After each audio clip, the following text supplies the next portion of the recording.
In this episode, we're diving into the Cosmic Selector Volume 1 by Lord Huron, a record that feels less like an album and more like a journey through time, memory, and the great unknown. With haunting melodies, rich storytelling, and a sound that drifts between dream and reality, the Cosmic Selector Volume 1 pulls us into its orbit.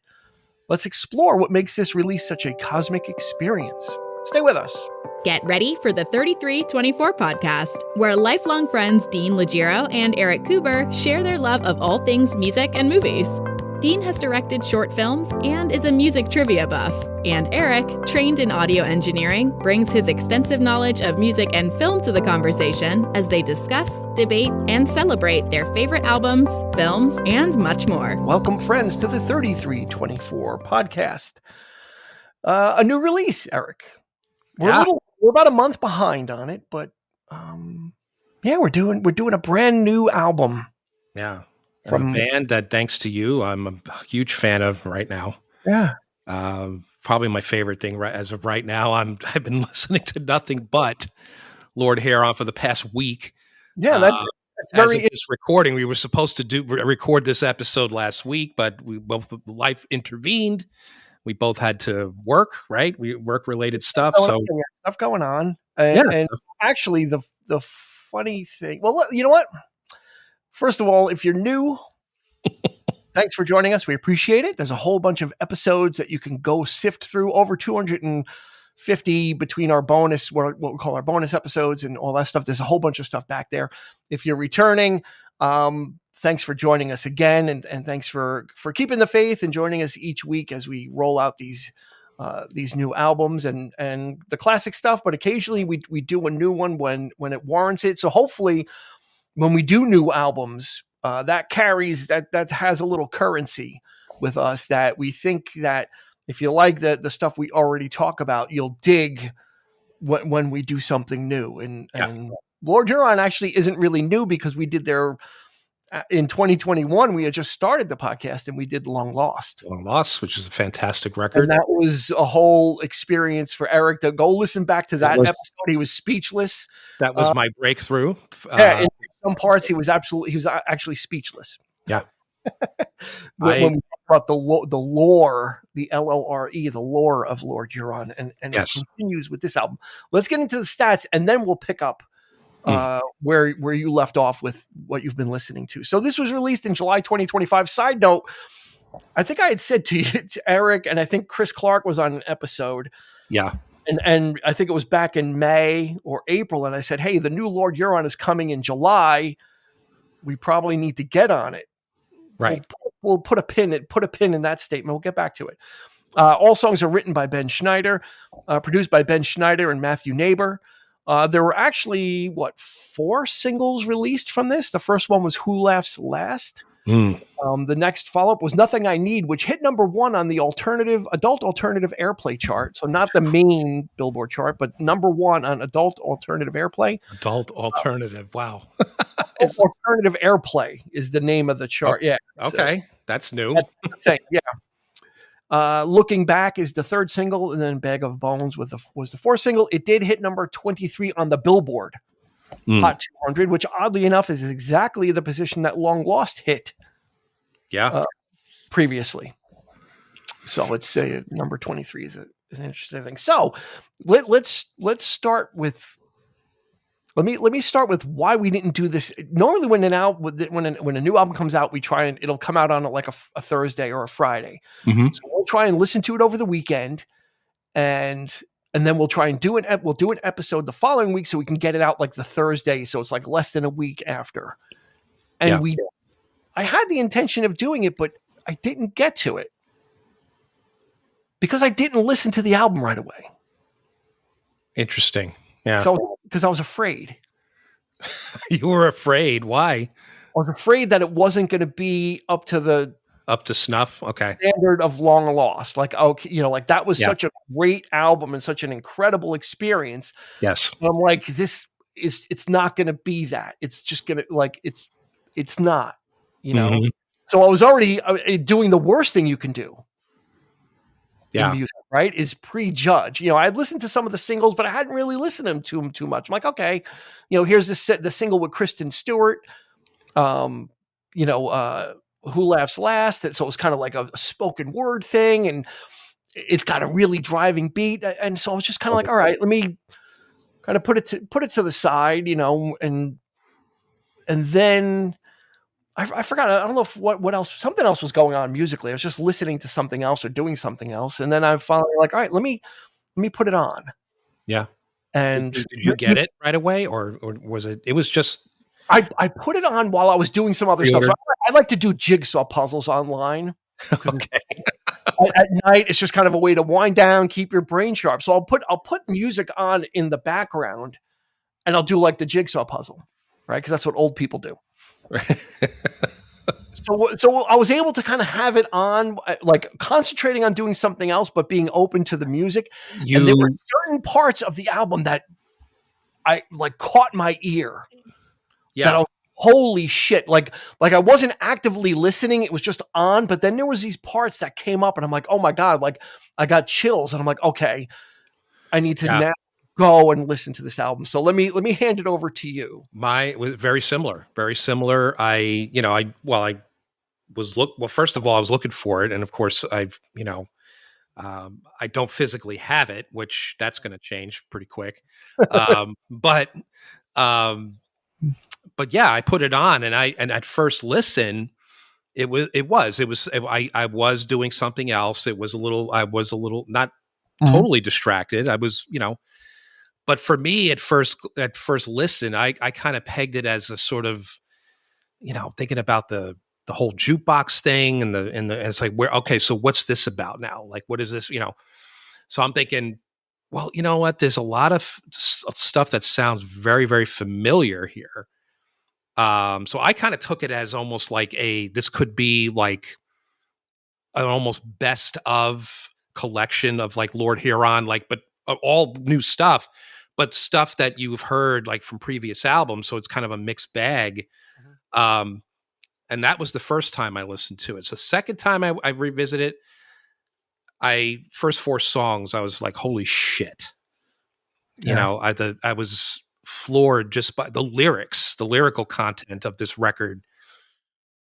It's and by the third time I'm fucking sobbing. Me, I get all emotional. There's a lot in here. This record, but to full disclosure, I took a huge deep dive before I even wanted to listen to this again. I went back to the beginning. Yeah. Because I hadn't listened to Lonesome Dream, their first album. Yeah. Even when we did Long Lost, I wasn't familiar with that one, so I listened to that. I listened to all of them. Yeah. Vita Noir. I kind of heard it. I listened to it once. I think I put that one on again, just to confirm. Just to see whether or not my suspicions were correct. Mm-hmm. Not really. I mean, but no. Because there is some shit on here that is new and just like, they're constantly evolving. Yep. But boy, I find this album to be a hell of a lot more introspective versus the sort of storied, the lore kind of thing. I mean, there are songs on the previous records that are just as deep for sure, but for me it seemed like less of a concept at this time around and more he was digging a little deeper, but you obviously I'm ready to give it to you, so you're ready to go. Okay, well, let's go. Ready to get blown away. Mm-hmm. So the name of the album is Cosmic Selector Volume 1. Okay. And what the Cosmic Selector is in their recording studio, they've had a jukebox there, and it's called the Cosmic Selector. That's the name of the box. Okay, so that actually kind of tell you, number one, where they're going with it. So there's an interview with Ben Schneider, and I have a little bit of it, so I'm going to read it. So he's saying, what if you could choose your fate like choosing a song on a jukebox? What if your finger slipped and you got the B-side instead? What if you misunderstood the meaning of the dang song to begin with? The inspiration for the album theme was the lottery of one's lot in life. With Ben Schneider musing on the randomness in life that can alter its trajectory. So the Cosmic Selector jukebox can transport various characters to alternate universes where their life turned out differently due to small decisions in the past. but the controls are busted, he says. Everything's mislabeled. What you think you're selecting might send you a completely different way. And everything's on the menu. Sorrow, joy, horror, love. All the ways a life can go. So this album is supposed to be like a jukebox where you pick a song and it might be a B-side. You know, it might feel like a B-side than an A-side. And it might be just something totally randomly out there. And it does tie back to the lore of some of their other albums as well. It ties back. We talked in Long Lost about the fake groups. Yeah. That they were, right? Yeah. Mm-hmm. So back in 2021, Alison Pontier she sang the duet on I Lied from that album. Yes. Mm-hmm. There's a picture of her from 2021 with her standing next to the Cosmic Selector, right?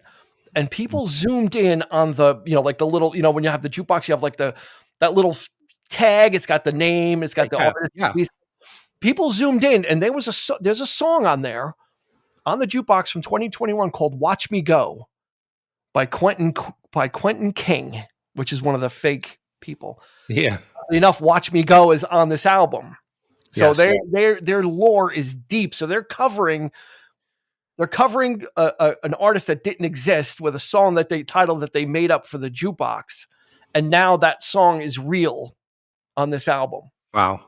So they're covering Quentin King, who doesn't exist, but so again, like that whole lore with them is deep with. Well, that's, that they connect with, That's fantastic. I mean, you wouldn't necessarily, I guess what I'm trying to say is that you wouldn't necessarily have to know all that to enjoy this album for what it is. In terms of every song is like, ugh. But I love it. I love the fact that there is actually a concept that it does go that deep. Yeah. It fucks your head. And that's, this really confirms and in a time when I'm watching a lot of David Lynch. Uh-huh. So, and I come to find out that he's a fan of his work, which is even cooler to me, because I always referred to David Lynch when listening to them. They have that vibe of this creepy, very sort of, ethereal, thing, and it's just, but I feel like Ben Schneider is almost like the musical equivalent, because it just, because of these like deep concepts, and you really got to dig deep, and there's a lot of mystery boxes and a lot of Easter eggs and a lot of that kind of stuff that you can probably wrap your head around for months, like I'm sure that you can, absolutely. You hit it perfectly. Easter eggs. Now there's one other thing, and this might blow your mind, or it might change things for you. He has apparently I think they were in Memphis at a concert, and he said it multiple times. He said, "Don't listen to this album backwards." He goes, "It might open a portal if you do." And people have actually said that if you actually listen to this album in reverse order, that's the story. Okay. Told in looking back is the title of the first song, and that is supposed to be the last song. And he's looking back on all the other things that happened. Bag of Bones, right? So he's close to death or whatever. Mm-hmm. The second song, but it's actually should be the second to the last song, because he's dying and he's resigned to what's going to happen. So he said, he goes, "Don't listen. If you listen to this backwards, you could open up a portal."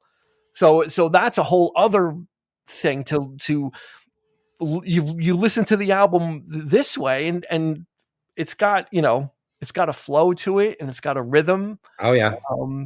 I haven't put it in a playlist yet, because that's the only way you can be able to really do it, is take the songs and put them in a playlist in reverse order and listen to it. But yeah, so let me go here, because we missed doing it when it came out, and I didn't mention it. I didn't say, "Hey, what about it?" You actually brought it up. Hey, you want to do Cosmic Selector? I'm like, oh my God. Yeah. I just started listening to it. which is like, again, I was so afraid, like my hopes were so high. Yeah. That I didn't want to be disappointed. Like that's what it was. It was like, it wasn't like, oh yeah, here's a new album. I could, if it sucks, whatever. Yeah. I didn't want to be disappointed. I just, because they're so good. Mm-hmm. what they do. Like Ben Schneider really kind of has a handle on and I think we can stop making the comparisons to My Morning Jacket and Fleet Foxes and them. Oh, Because absolutely. now like they have their own, like they're doing things that only they do. It's like the whole cinematic flair. Diving into his biography and his career, and he started out as a visual artist, and there is absolutely no question this is my jam now. It's like this is what I'm into. I love this kind of everything's it's a feast of the senses. It's like and you were telling me about seeing them live. That's the next step for me, is I have to experience them live now. And I'm sorry, I just missed them. I just missed the boat. I think they flew through by you. Yeah, they did flow through, and I wasn't even checking. I'm so mad at myself right now for not. But did you watch any of the videos? I did. Yeah, I did. Yeah. It's just amazing. Yeah, it was and they played Madison Square Garden. They didn't sell out the Garden. There was like a lot of seats that were like a lot of sections actually that were not sold, which I feel bad about, but they can only do the stage show that they're doing for this album. They can't do this in small venues. I don't think. Like it's such a big, very cinematic. There's actors on the stage. There's all this stuff going on that you just blows by you if you're not paying attention. But yeah, it was, I saw them and I was just, my jaw was agape. Well, what did you say? You told me it was one of the best shows you've ever seen. Yeah, definitely. If not my top 5, it sailed right into the top 10 easily. That's saying a lot, because you've seen a lot of shows over. Yeah, and I'm pretty harsh. I can be pretty harsh on that kind of stuff, but yeah, it just it made me so happy that it just kind of reconfirmed that these guys are not. It's not a fluke. If there's a grand design that he's executing it. Yeah, perfectly. I don't know. He never. I've never read that.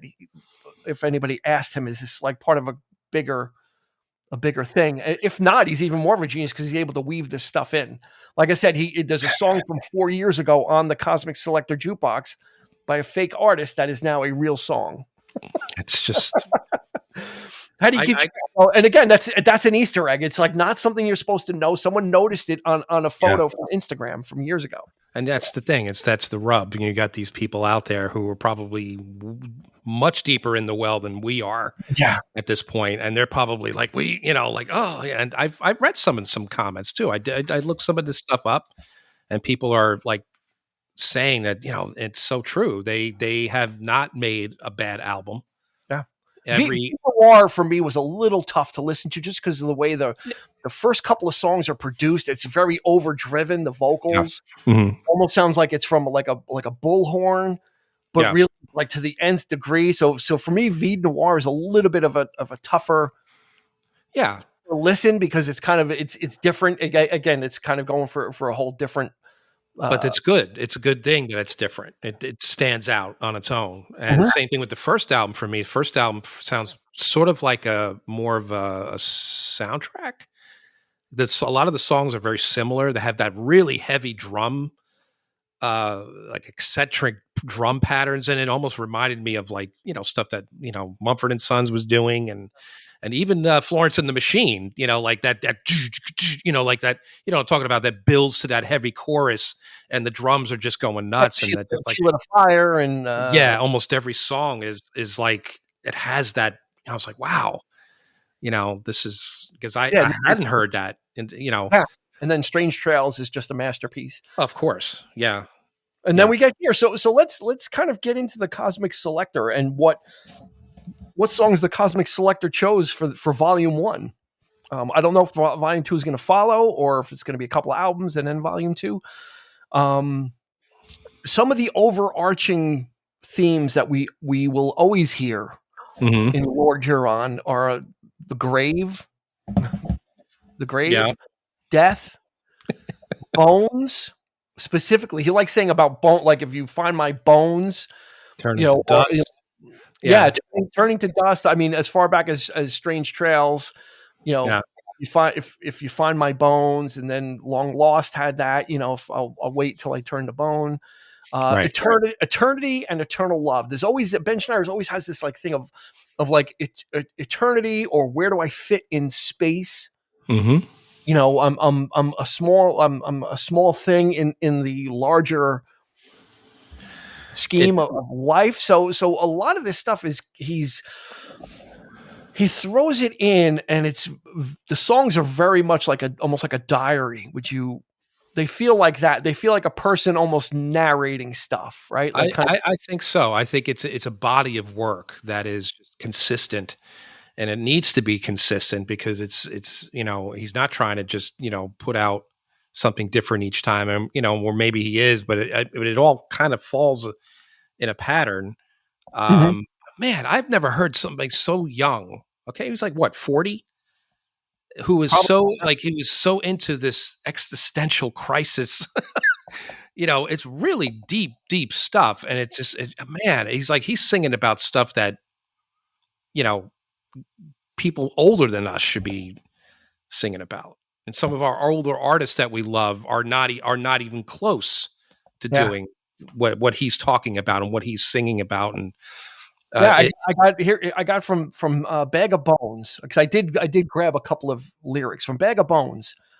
People die and planets turn, and empires rise and fall and burn. Nothing lasts and no one stays. You just spiral off into outer space. It's like, yeah, I mean, it's like this. These are like deep thoughts. Yeah, that are couched in, and then the loneliness of, is anybody out there? My God. Right? Like that song just is someone. He's literally broadcasting, and maybe at a radio station or somewhere, broadcasting into space. And what do you say? I wrote a song for you, but I don't know your name. Something like that. Like, I wrote this song for you, but I haven't met you yet. That's what it is. Because and I hope my message gets heard loud and clear. I'm broadcasting. It's melancholy, but you feel it. Yeah. Right. It's not just words. Like, no. It's kind of, and maybe it's the types of words that he uses, that these words are you don't really hear bones, and you don't really hear the language like this in this way. It's the perfect marriage of sound, of soundscaping and capturing. And you might, some people might look at them from afar and say, yeah, a lot of their stuff sounds the same. But when you put it in the context of, you actually do need to pay attention to the lyrics. And that's what makes the whole thing so connected and so like reoccurring themes and that kind of thing. Nothing I need. I mean, that line alone, where it's like, I have everything I want, but nothing I need. I don't even know how to take that. Is that a good thing or a bad thing? It's like, you know what I mean? Like, it's just like, it could be both. It could be, he's, Well, when you get deeper into that song, it turns out that he, then the line goes, I fell in deep when you fell out of love with me. Yeah. I got everything I want, but nothing that I need. Yeah. If you believe, and then he says, if I believe, will you fall back in love with me? And then I'll have, and there's a play on the chorus later on, but it is, you're the only thing I need. So it is about him. He's got everything, but the woman he wants, the woman he needs, he doesn't. So he's got everything else, but this one thing he would trade. And it's regretful, right? I spent my life on the goddamn road. Like he wasted all that time.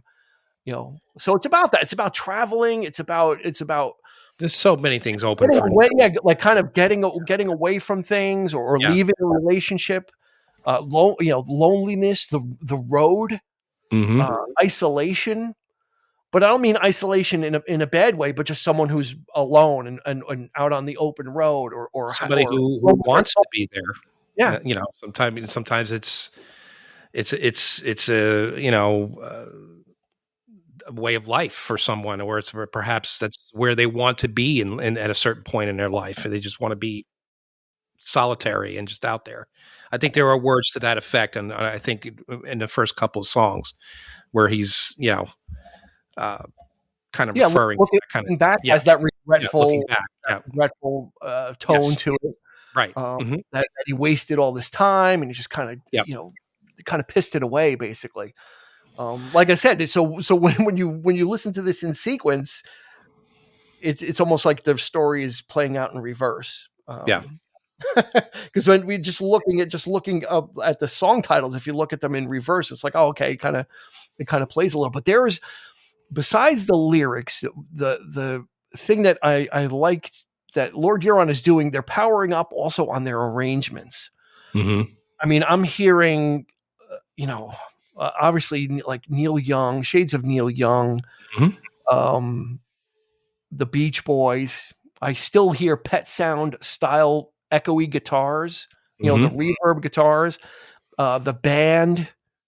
There are those influences are there, and then they just kind of add in like the Comedian has like these jazz like this jazz lounge jazz thing, lounge guitar jazz thing with the dun dun dun dun dun dun dun. And I remember I was doing the crossword puzzle, and that part came up. I'm like, what the fuck is this? Like what is that? Why is this in the middle of this song? But it's just kind of, he's not afraid to go there with the different textures and bring that to the songs, and that's what makes each one of these songs has something unique to offer.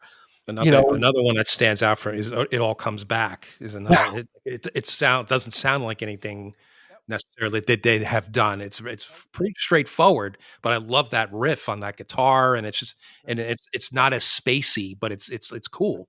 It's like a proper pop song, like in that vein. But man, it surprises you. It surprises you. The chord structures, the twang, just the harmonica in. Digging Up the Past. That blew me away. That gave me chills. It's very overwhelming. It's very loud. It's almost, I thought it was overdubbed. I wrote overdubbed in my original notes. It sounded like they got like 5 harmonicas and all hit the same note. And like, yes, it has such a, but the note is like a minor note. So it has this, this pull on you. So it's not like a happy harmonica. It's just like it makes you note that pulls on you. It almost makes you feel like uncomfortable. Like it puts you in a certain headspace. Yeah, and I think it's supposed to distract you in a way that is not very pleasant, which adds to the texture of what the song's about. I'm like, oh my god. Yeah, digging up the past and dreaming of what might have been. Again, it's just that there's these through lines that Ben, I don't know what he's like in if he's got, I don't know anything really, if he's got wife or kids or partner or whatever. I don't know what he's got, but there's something that he's able to channel, and maybe this is just part of the music is he's able to channel these themes, because it is always about life, usually about life and death, and eternal love, and that's where you get Fire Eternal with Kazuo Makino, which again was a very unique song. When I first heard it, I'm like, this is very different. Like, and I love it. Like everything there's so much quirk on here that and it's like the way it's sequenced is perfect. There's like a slow song, up tempo. It gets modulated really well. Mm-hmm. And then there's just some absolute like bangers, like Watch Me Go and Used to Know. Mm-hmm. Just the up tempo stuff is just really like they're really finding the right groove also for just a straight ahead pop song. Yeah. That is catchy and hummable and repeatable. And there's not many. Those tracks, I like the fact that they stand out, and there's really not a lot of fast paced tracks on this record. Maybe 3, 4, if that 4 perhaps. Everything is so much more textured and more but that's fine with me. Layered. It's layered. It is, it's there's some moody, there's some lushness to, like, you really have to listen to in between. Like it's very easy to be keyed in on the lyrics and what is being sung. But I think an important part is also enjoying the arrangements, because they're getting really good at that. and even Mark Barry, the drummer, he's doing some nice work. He doesn't really he's not a bombastic drummer. Yeah. He's a pocket drummer, but that he fills exactly what's, he's just got some little fills here and there, or just some little interesting, little extras, but nothing, nothing flashy, and it sounds a lot of time almost like he's using brushes, like it's like that type of a nuance to it, and that's what these songs have. They've got the drums on this album are a little tighter. They're recorded in a sort of an almost very modern style. Whereas opposed to like Long Lost, it's very sort of, very like, you hear a lot more cymbal and a lot more, so very acoustic, very, sort of analog in a way. But here it's like, it gives it that modern feel. Almost sounds, in certain cases, it could sound like it's programmed, but not, you know what I mean? So it's like, and I actually looked that up too. I was like, was there any AI used on this record? And I'm like, nope, that's not their thing. So, they did use some sort of a HD, like very like high, type of recording process. Like I think there's some, to get a lot of the, the layering and the textures and things like that. But yeah, then no AI was used. They're not into that. So kudos to that. That's, again, that they just kind of, that they're committed to the process, like that, which is what I really like, is they kind of, because I have no idea how they even come up with half the sounds on this, in all of their work, to be honest. Like just that constant, his voice, almost every song has that same, it's never overused. It's never like, it has a modulation on it or some type of effect. Yeah. And it's just that's his voice. That is, you hear him singing like just normal. It would be so jarring, because you're so used to it, Yeah, it sounds like it's coming through like an older microphone or something. Yeah. So it's a little, it's a little degraded in quality, meaning the vocals are not the sharpest thing that you hear on the album. I don't know. I don't know why that is either, right? Yeah, it's not like listening to like I don't know, anything from today where it's going to be really shiny and real. It's giving you that retro sort of Western, like just that old timey mood setting. Amazing. It's amazing. It's amazing stuff. Yeah. It's got to be mood setting. Yeah. I wrote the arrangements are jazzy. American songbook style, like that kind of stuff. So not like pure jazz where it's improvisational, but it's got those textures where it's like, oh, okay, this kind of, this does sound a little loungy, but it I love it.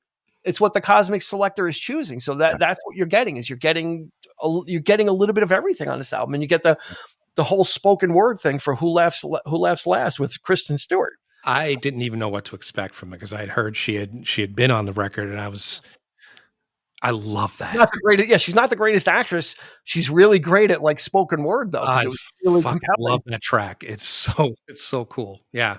And dare I say, that's where the Lynchian aspect comes in, Especially if did you watch the music video? No.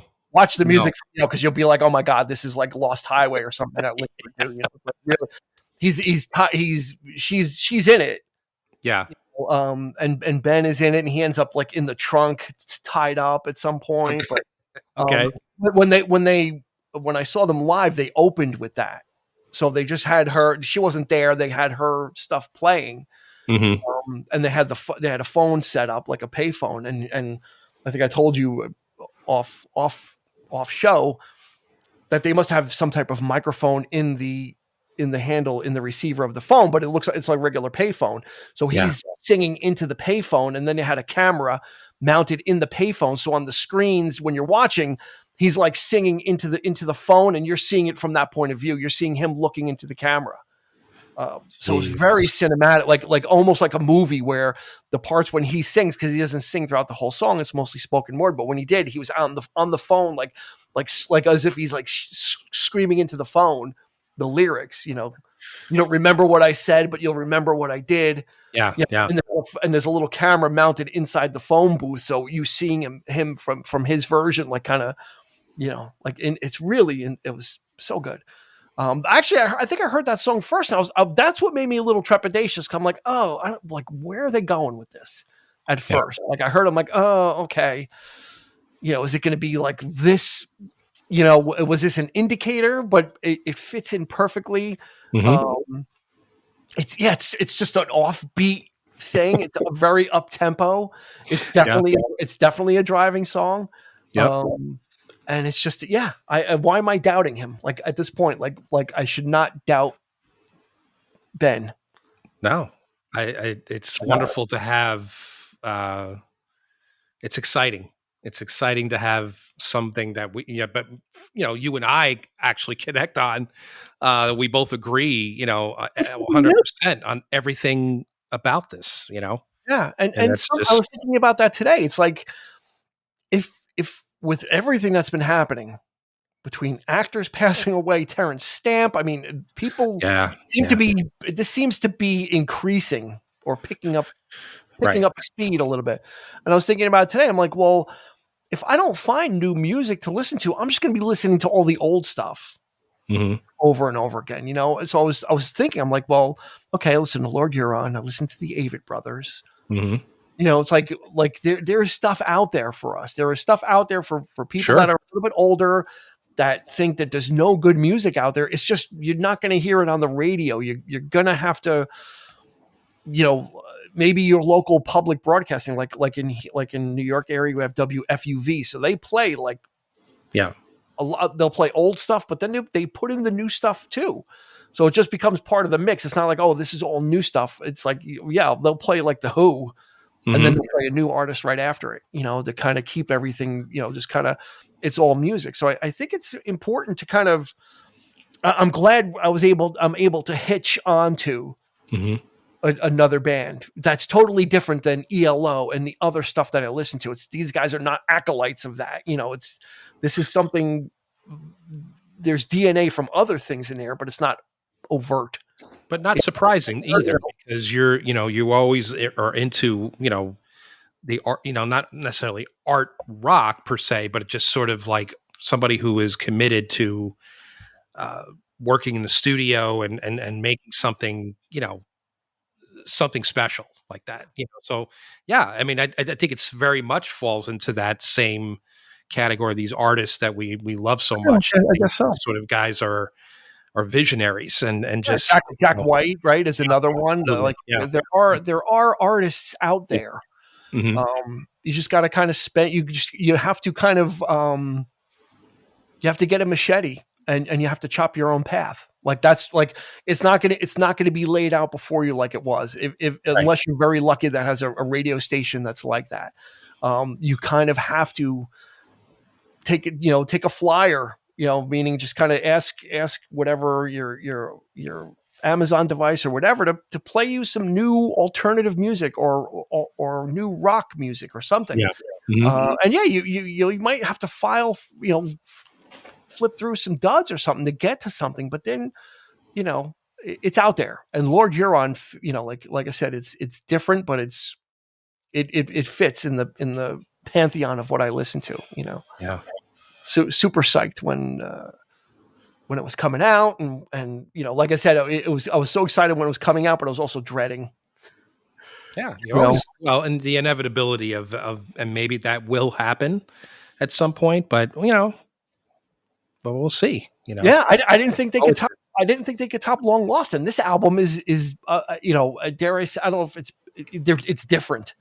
I don't know if you can say it's better, because Long Lost is something. It's something that exists kind of in its own. Well, I said the same. I mean, I thought when I first heard Long Lost, I was like, this is shit. This is, and then I went back and listened to, Strange Trails, and I'm like, well, so I think I could say the same of this record. It's too new.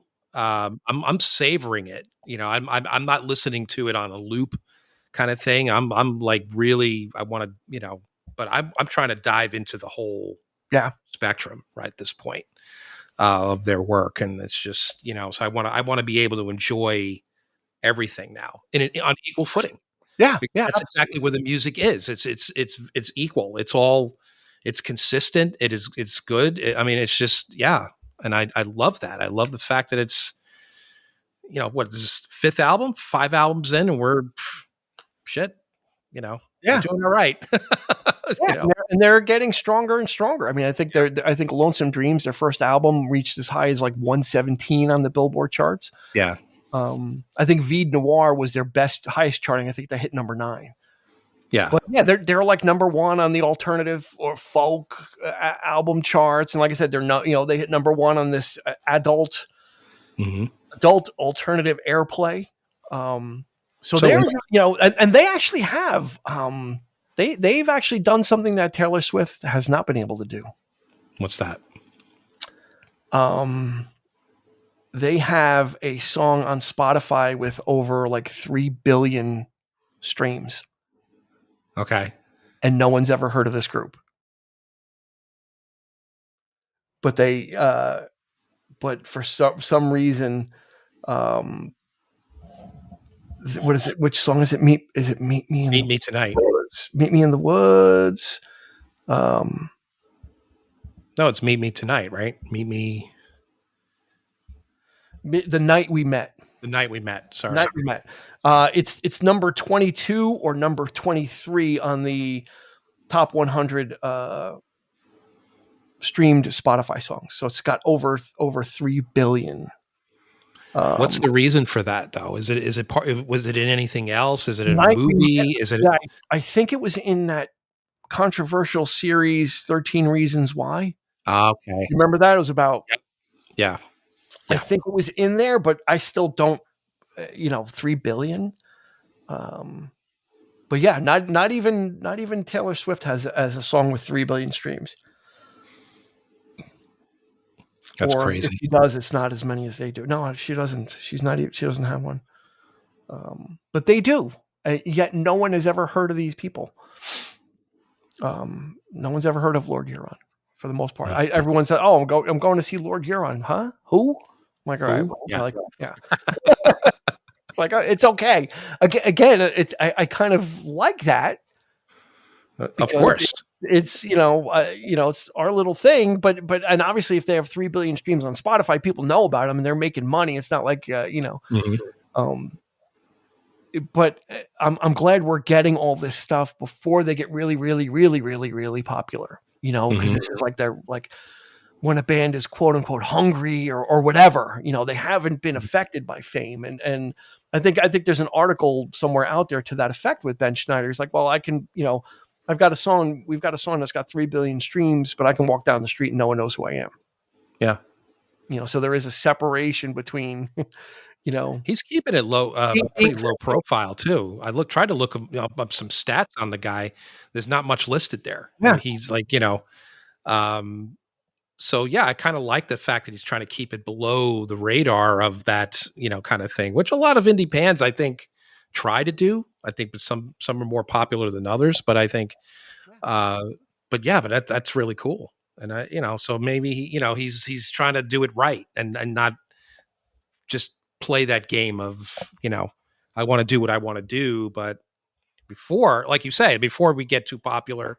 And then everybody starts diving into this, and then what? Then he's like, well, now I need to come up with something new, something that's probably won't be as good because it's like everybody's into already the lore and the sort of like pulling everything apart and you have those nerds out there like us that are into this kind of shit, but it's like, but that's definitely like but I dare say a very small fan base as opposed to, it's not for the like as accessible as, as they could be. Yes, but it's not for lack of trying. I mean, it's not like the music is.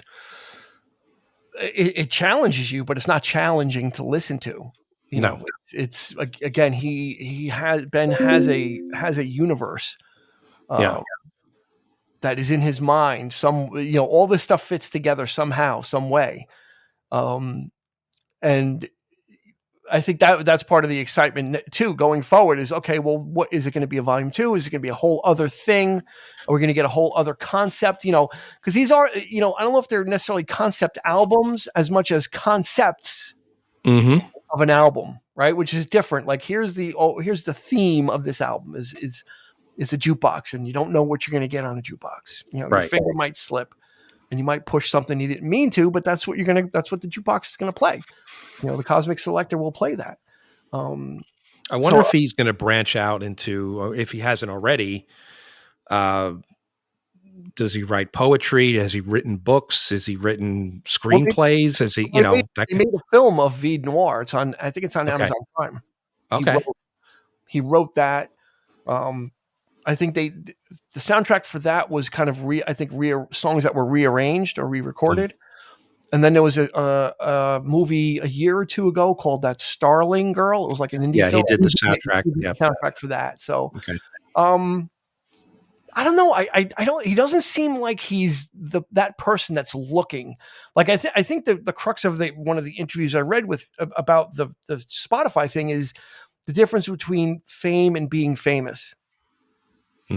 Right? He's not looking for fame, but they are famous because of their music, right? And there's a difference there, and I think that's the line that he tries to walk. Well, it's like I don't need to be that reputation. Yeah, I don't need to be recognized. It's about the music being recognized, not me. Right. Which is what we want from all of our, our favorite artists. But after a while, I mean, there are some that are just. I guess it's artistic integrity. I would dare say that it is. But there's a whole not a Wikipedia. There's a whole Lord Huron. It's called Way Out There, and it's all the lore. So you can click on each album, and it'll tell you who is singing each song, what character on all the albums. Like, this is supposed to be, the Phantom Riders on this song, and then they sing these other songs, and like they break. I don't know who's doing it, but it's a complete compendium of like the Lord Huron. Like the first album is about like more about them being pioneers, like the music videos too. They're like not cowboys, but like kind of like on the frontier type thing. Yeah. So there's all this stuff to dive into, but the Cosmic Selector, I think, just ties up everything. I think it ties up Long Lost and what they were doing on Vide Noir, because maybe Who Laughs Last has the Vide Noir DNA on it, where it's a little bit more experimental, and there's plenty of stuff that is strange trailsy as well. And they're kind of rolling it up, but then again, expanding on it and just getting better at it and being more daring and taking more risks with the Cosmic Selector. Yeah, I agree. And you have to dig in. You got to, you can't just, it's not something that you can listen to just once and say, oh yeah, it's a great album, and then just put it away. I mean, if it doesn't get you, if it doesn't grab you, you probably won't. No, I think it bears a few listenings to get the nuances. Because I think if you listen to it all at once, okay, it's kind of all right. I get it, but you got to scratch the surface with this. I mean, for fans, it's easy. But if you're like, these guys raving about this, check or they made videos for almost every song. And a lot of them are performance. Like they must have filmed them over one day because they're all like in the same setting, and they're kind of performance videos. So watch the videos of the songs too, and that might help with the visual. Just kind of get to know the band a little bit more and what are they, who are they? That's So the video part might be done. Here's the interesting thing: when I saw them live, there's 12 songs on this album. They played 7 of them, which a lot of you always hear a lot of bands. Usually it's the legacy bands. They'll be like, no one wants to hear the new stuff. Like, right? Like, why am I going to put an album? No one's going to want it. No one wants to hear it. 7, more than half of the songs on the album, they played in the concert, which is a commitment. Like that's the only way you're going to get the stuff out there. You got to play, you got to, it's only going to be as important as the artist makes it, right? If the artist is determined and say, yeah, these songs are important, I'm going to play them.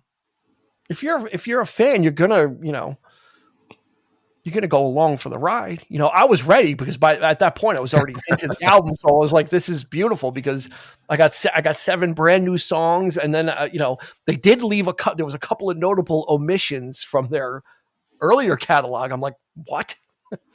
But we got 7 of their new songs. So it was kind of like, for me, I was like, oh, I'm digging this because I know all this stuff and it's great. And it was just like loving it. You know, and they sound great live. They, you know, like they enhance it's, you know, Lord Huron's a 4-piece. This time they usually enhance it with 2 players, Misty Boyce on keyboards. I forget what the other guy's name is on guitar, but then they added another guy. So they're really filling out the sound live to make sure that they're presenting it, you know, which I really like too. So it's good. They deliver. They sound as good live as they do on the album. I'm hoping they come back, perhaps. Maybe. Yeah, I know they're going overseas, but hopefully they'll probably. I saw them twice on the same tour for Long Lost, so I'm sure they're going to circle back.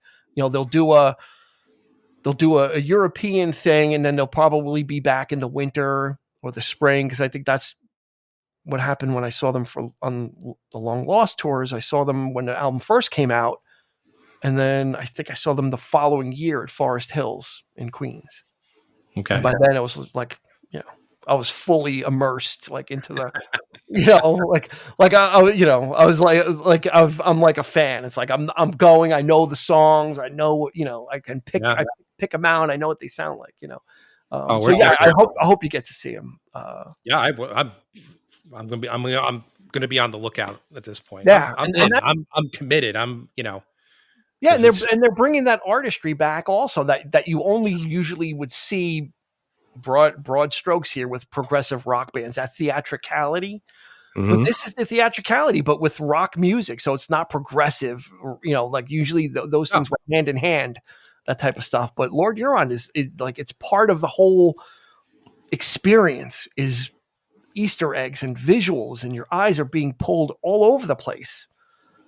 During the show, because there's other stuff that's going on that's to the side that is, you know, like all these TV monitors, and it's playing stuff, and Tubbs Tarbell is there, and he's doing like there's just so much to digest that it's almost like an assault on the senses, because I'm looking at the TV screens, but they're off on the side, but they're showing things, and then but then the performance is going on as well. It's so, and this whole thing with shadows where the actor came out and his shadow was projected onto the screen, but it wasn't a shadow. It was actually somebody else. So that he was mimicking the moves.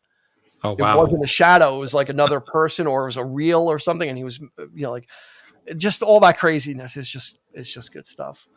All right, let's talk about, I mean, we talked about a lot of the, we talked about a decent amount of the songs, but you said Nothing I Need, right? That is absolutely a standout. For me, it's the first 4 songs. So Looking Back, Bag of Bones, Nothing I Need. Is there anybody out there? Yeah. I mean, I could say the whole first side of the record. If it's 12 songs, so it's 6 all the way to The Comedian. But I mean, there's not a bad song on this record at all. I mean, it's just, I dare. And if you're saying that I need to go back and listen to it from the last song to the first, now that's going to be a whole different experience. Yeah. Now you know, I dare say that the album starts off like fantastic and gets even better. I think as the album goes, you're talking about the first 4.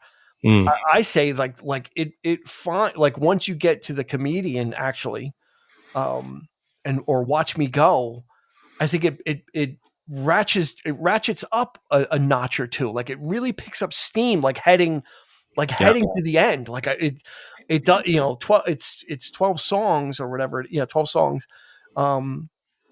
But it doesn't drag, because I think it energizes as it goes, you know, while it's all dealing with this kind of subject matter that's kind of, you know, universal, I suppose, or universal in the Lord Huron universe.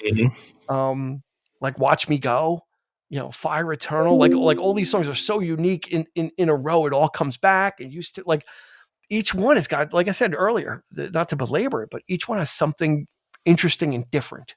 Yeah.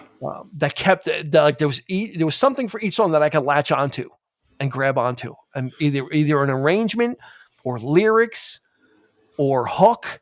You know, like I think I sent you the video for "Used to Know." I think before you started listening to it, I was like, listen to this song. It's so catchy. It's up tempo. It's very Lord Huron ish. Yeah. You know, but tailor made to be like a hit song. I think there's something for everybody on this one. If you might have been actually when you sent that to me and I did watch it. That was my like reservation because it just sounded so starkly like it was much simpler and much more. So that was my thing. Like, is this way the album's going to sound? You know, so I myself had a little bit of a reservation there. Not that it was bad, but it was just like I don't know if this is going to be like Long Lost, you know. But you know, here we are. It makes up part. Yeah, it makes up part of the patch, you know. You know, I don't think there's too much more we can say about it. Just you got to listen to it.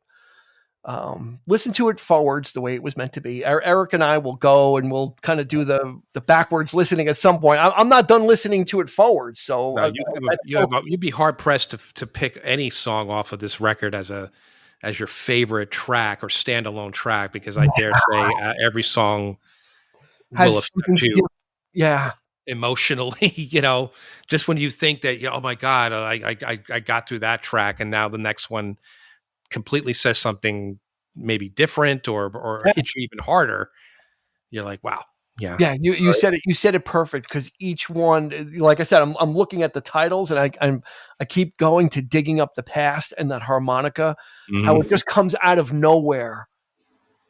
And and just by it doing that, it just kind of grabbed me. I was, you know, like in an emotional way. You know, I wasn't ready to hear what it was. I wasn't ready to hear something like that from Lord Huron. I wasn't ready to hear like a harmonica, much less this huge, big, like full harmonica sound. It's definitely not that Neil Young vibes, but really sort of amplifying what Neil Young using it for emotional impact is really what it was. Yeah. So you absolutely hit it on the head, because then Fire Eternal is kind of like this quirky duet, and it's really cool sounding, and it sounds different from everything else. And then, you know, the up tempo stuff like Watch Me Go, I just love it. You know, it's got that twangy guitar, you know, like they're so good at that, you know, like that, like channeling that sound, which is now the Lord Huron. Like that, for me, that's the Lord Huron sound. There's a little bit of a twangy guitar, processed vocal, and then these arrangements that they're now adding into it and just kind of, you know, enhancing. And, I think you're right. It would be hard to we could pick songs, but I think if some of the songs, if you listen to them by themselves, you might be like, I think taking the journey of the Cosmic Selector, I think, is important, because it kind of puts you in to this universe. You know, if we just said listen to Digging Up the Past, I don't know that it would be as impactful if you kind of didn't take the journey with the other stuff. That's a hard sell today. It is, yeah. Get people to commit to listening to an entire album. Sure. But I think that's what their intent. That's why all of this is being done the way it is, because it makes you want to dig in, and it makes you, they're giving the fans something more than just an album of songs that could be about anything. Now we're doing something interesting here, and boy, it got me. I mean, it hooked me right in. This is my shit. I'm so I was surprised when you're like, it's Cosmic Selector. I'm like, what? Yeah, I didn't mention this since May. So I'm glad. And it's enough. I mean, I know you wanted to do it. You wanted to mention it, and I think we actually did an episode, and we talked about it off camera, or whatever. But we mentioned it. But that's why I said, But I hadn't listened to it yet. Yeah. When I pitched it, so I was just kind of like, let's. Yeah. Oh, okay. Really? Yeah. Wow. I hadn't dug into it yet, so I was just figuring like you wanted to do it, and you were telling me about the show and and all this stuff. So I was like, oh, I know Dean's going to want to talk about this album, but so let's do it. Talk about taking the Indiana Jones leap of faith, right? Into the mouth of the lion's den. Well, even if it was subpar, compared to their other work, it's worth mentioning. It's worth talking about anyway. I feel, because this band was something that we connected on, and so yeah, we're going to talk about those kinds of misfires. I guess we could do that too. Well, the legend continues. We're happy to say that this album was a grower. Like I said, I kind of kept away, but I'm kind of, maybe I'm glad I did, because maybe if I'd listened to it right away, just to listen to it because it came out, that might have not have worked. Yeah. I think it was kind of like, all right, now I'm ready. I forgot what was going. There was something going on where I wasn't listening to it. I don't know if it was because of episodes we were doing or stuff that was going on. Just listening to other stuff. I'm like, okay, it's out. I'll get there. And then when I did, I'm like, whoa, I was just in a relaxed space doing puzzles, and that conduit for the music was open, and it was just kind of coming through, and I was picking up the sounds, and I'm like, oh my God, this is just amazing. So we highly encourage it. If you're into the retro, it is available on cassette. You can go to the Lord Huron website. They've got the cassette available, which I have. I have the cassette of Long Lost.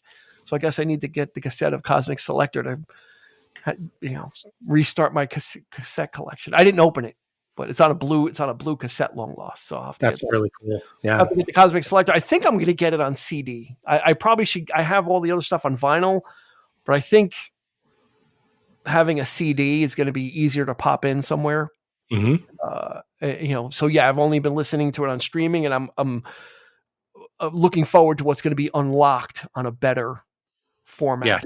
Right. And what other nuances are going to be, we're going to hear, because we're certainly not getting everything, and we're gushing about it, and that's just from streaming. So that's going to do it for this episode of the 3324 podcast. If you made it this far, hit us up. Let us know what you think of Lord Huron. You ever heard of him before? You haven't? We can point you in the direction of some songs if you want.